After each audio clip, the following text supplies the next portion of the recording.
Right. So here we are in our raptors enclosures, up close and personal with some of our barred owls, just like Tommy from upstairs. Uh, Again, most of our birds of prey are injured in a physical manner where they can not fly properly, hum properly for themselves. So if they were released to the wild, they would not be able to survive. If we pan over to the corner box, we see Hoot. Hoot is our only owl that we have at the Nature Center that has no physical disabilities. The problem with Hoot is he was taken from a nest at an early age, raised by humans, so he was imprinted on them. So not knowing that he was truly an owl, wouldn't be able to hunt and take care of himself in a safe and proper manner in the wild. So of all the birds that we are going to see today, this is the only one that doesn't have an injury, but again, it was just imprinted on people. Next, we're going to take a look at the great horned owls, which are going to be our largest owl found here in Connecticut. So over here is our great horned owl, again the largest owl found in Connecticut.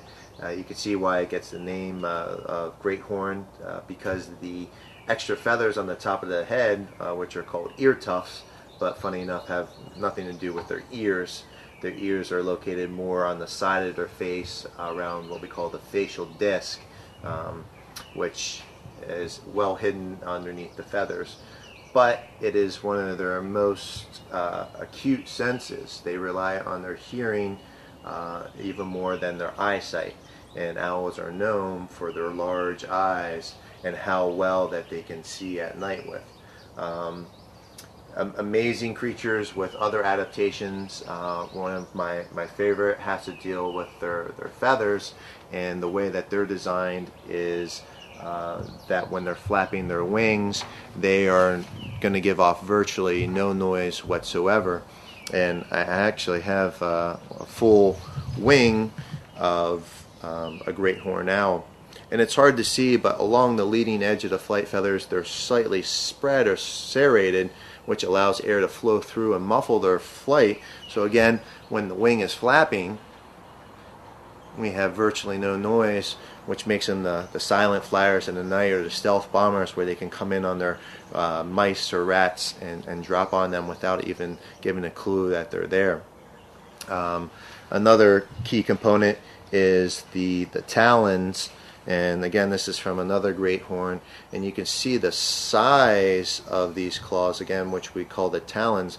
When they grab a hold of their prey, they are going to act similar to like a spear and skewering the animal.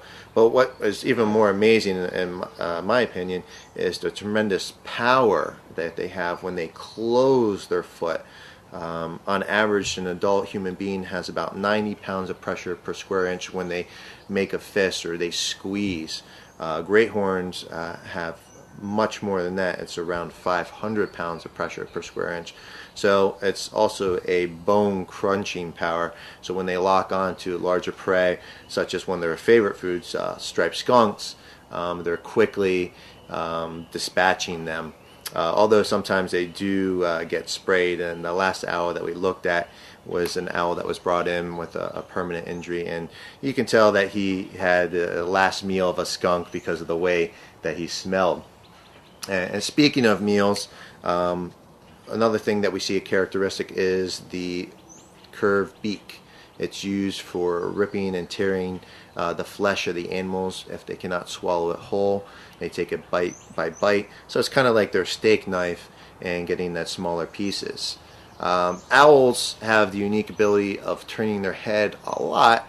Now, the myth is that they can rotate it 360 degrees, which is not true, but it is pretty close. So if we have the skull facing forward, it's going to be able to rotate it quarter, halfway, and then 3/4 the way around, which is 270 degrees, and then coming back quickly and then going the other way.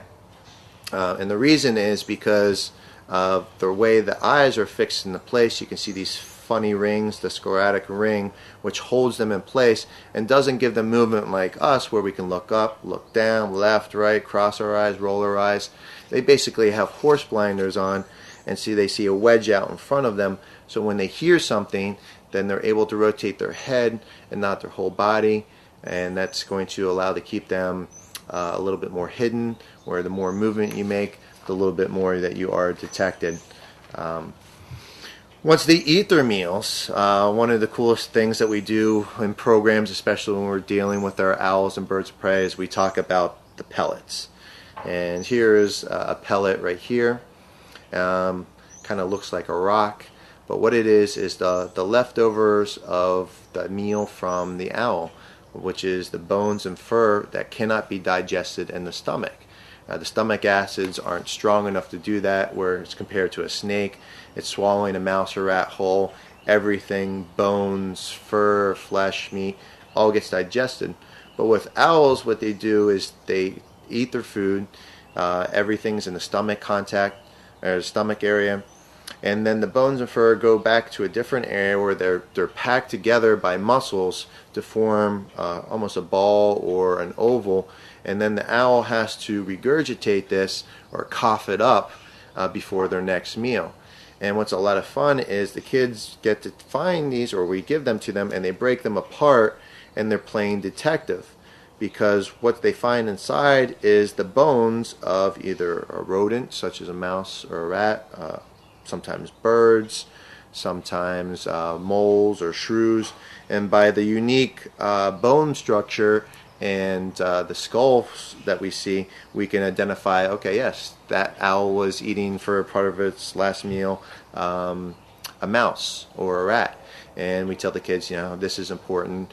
Scientists or biologists that are studying the birds, that they can go into an area and say, okay, this year it seems to be more mice or shrews in this area, where last year we were seeing some more woodland rats. So they get to play detective. They have a lot of fun. At first they don't want to touch it. They think it's gross. Oh, did they throw it up? Oh, But after learning a little bit more about it, going into a little bit more depth, then they're ripping it apart, asking for seconds, and really enjoying themselves a lot. Right. From here, we're going to take a quick peek at Frank and Wanda. They're two of our red-tailed hawks, and then we'll be moving off to see a few of our other birds.